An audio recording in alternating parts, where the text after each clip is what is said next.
Dans une lettre interne envoyée à ses employés dont TVA Nouvelle a obtenu une copie, on apprenait qu'une centaine de postes allaient être coupés. Cette fois, au niveau administratif, la raison donnée par l'entreprise est le fait qu'on veut atteindre l'équilibre budgétaire. On parlerait de 110 postes, dont 80 qui sont déjà vacants. Les 30 personnes occupant l'un des postes abolis seront réaffectées vers d'autres postes. En réaction à ces coupures, le président de la PTS régionale a fait part de son inquiétude. Il craint que le modèle régional de santé soit chamboulé et craint également que d'autres compressions dans d'autres départements surviennent prochainement. Tu sais, c'est très choquant de voir ce genre de situation-là arriver dans un contexte où on est en pleine réforme. La réforme du B, nous, on le criait, on le disait sur à peu près toutes les plateformes. C'est une réforme qui n'aidera pas le système de santé et de services sociaux. Puis, tu sais, actuellement, on le voit, là. On a des coupures.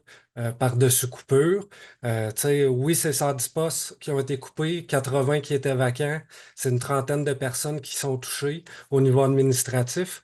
Mais ces gens-là, c'est des gens qu'on a besoin. Ces postes-là, s'ils étaient en place, puis que c'est des postes pour lesquels le CIS de l'Abitibi en avait besoin de ces postes-là. Récemment, le CISAT avait aussi annoncé à ses employés l'abolition de plusieurs postes de gestionnaires dans les CHSLD. Alexis Dumont, RNC Nouvelles.